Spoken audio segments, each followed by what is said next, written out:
la prostituée, les habitants de la terre et les martyrs. Voici la prostituée. La prostituée et les habitants de la terre sont responsables de la mort des martyrs. Ce sont les grands persécuteurs des croyants pendant la première moitié des 7 ans.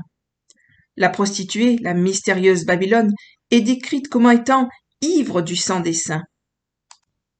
Et je vis cette femme ivre du sang des saints et du sang des témoins de Jésus, et en la voyant, je fus saisi d'un grand étonnement. Apocalypse 17, verset 6. Pour être ivre, il faut boire beaucoup d'alcool en peu de temps. Il en va de même pour la prostituée. Beaucoup de sang sera versé pendant une brève période de temps, et elle se délectera de la mort des martyrs. Apocalypse 17, versets 1 et 2 nous dit que la prostituée incite les habitants de la terre à persécuter et tuer les croyants, aidés des rois de la terre. Et l'un des 7 anges qui avait les 7 coupes vint et me parla en disant « Viens, je te montrerai le châtiment de la grande prostituée qui est assise sur les grosses eaux, avec lesquelles les rois de la terre ont commis fornication, et qui a enivré du vin de sa prostitution ceux qui habitent la terre. » Apocalypse 17, versets 1 et 2. Ceux qui habitent la terre, ou les habitants de la terre, ne constituent pas toutes les personnes qui vivent sur terre, mais seulement celles dont le cœur, l'esprit et l'affection sont tournés vers les choses terrestres. Les habitants de la terre, qui seront influencés par la prostituée, participeront aux côtés de la prostituée à cette orgie d'ivresse de mort. Les martyrs du 5e sceau imploreront Dieu de venger leur sang, versé par ceux qui habitent sur terre. Et elle criait à grande voix en disant « Jusque à quand, ô souverain le saint et le véritable, ne jugeras-tu point et ne vengeras-tu point notre sang sur ceux qui habitent sur la terre ?» Apocalypse 6, verset 10. Les martyrs qui apparaissent devant le trône de Dieu dans Apocalypse 7 et les martyrs du 5e sceau d'Apocalypse 6, plus les martyrs d'Apocalypse 12 qui n'aiment plus pas leur vie, sont le même groupe de saints martyrs. Ils sont mis à mort par la prostituée et les habitants de la terre. Ils seront ressuscités et apparaîtront devant le trône de Dieu avant le milieu des 7 ans. Quelle grande tribulation! Ces groupes de saints martyrs des chapitres 6, 7 et 12 pourraient-ils être les individus martyrisés lors de la même purge? Mes recherches indiquent qu'ils sont en effet un seul et même groupe de personnes. Mais maintenant, nous rencontrons un problème. On nous dit que les martyrs d'Apocalypse 7 sortent d'une période de persécution qualifiée de grande tribulation. La plupart des enseignants de la Bible croient que la grande tribulation dont ces martyrs sortent est la même grande tribulation que Jésus a décrite en Matthieu 24. Quand donc vous verrez dans le lieu saint l'abomination de la désolation dont le prophète Daniel a parlé, que celui qui lit y fasse attention, alors que ceux qui seront dans la Judée s'enfuient aux montagnes, que celui qui sera au haut de la maison ne descende point pour emporter quoi que ce soit dans sa maison, et que celui qui est au champ ne retourne point en arrière pour emporter ses habits. Malheurs aux femmes qui seront enceintes et à celles qui allaiteront ces jours-là. Priez que votre fuite n'arrive pas en hiver ni en un jour de sabbat, car alors il y aura une grande affliction, telle qu'il n'y en a point eu depuis le commencement du monde jusqu'à présent, et telle qu'il n'y en aura jamais. Matthieu, chapitre 24, versets 15 à 21. La compréhension générale du moment auquel la grande tribulation a lieu n'est pas là où Apocalypse 12 semble indiquer que cela se produit réellement.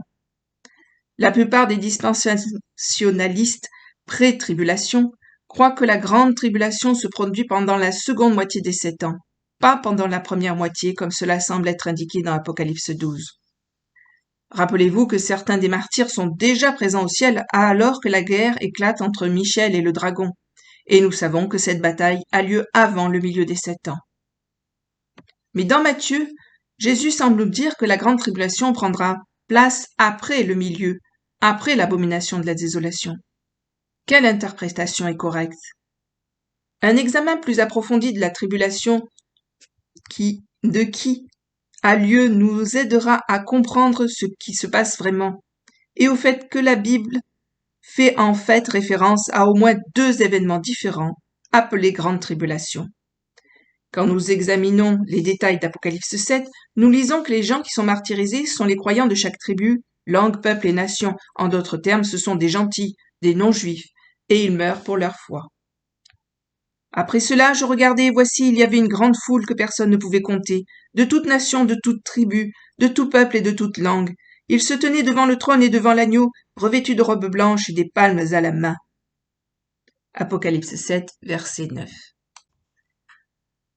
La grande tribulation dont parle Jésus dans Matthieu 24 est la grande tribulation pour les Juifs, les survivants d'Israël, dont la plupart ne mourront pas mais échapperont vivants dans le désert. Dans l'Apocalypse, la grande tribulation s'applique aux croyants gentils qui sont tués avant le milieu des 7 ans.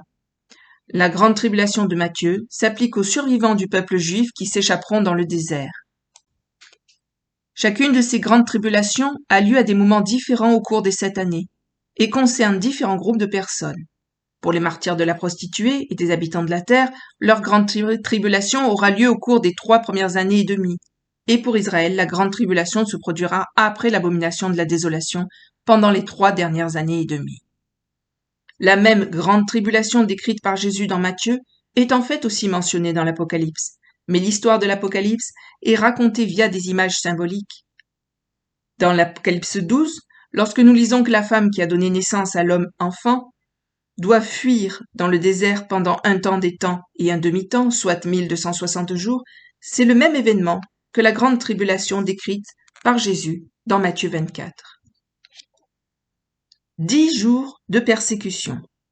Dans la lettre à l'église de Smyrne, Apocalypse 2, versets 8 à 11, Jésus décrit une période de 10 jours d'intense persécution qui entraîne la mort de nombreux croyants.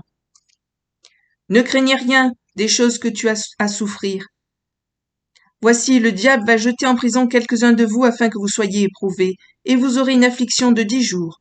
Sois fidèle jusqu'à la mort, et je te donnerai la couronne de vie. Apocalypse 2, verset 10. Les 10 jours de tribulation pourraient-ils être associés à la mort des martyrs aux mains de la prostituée et des habitants de la terre?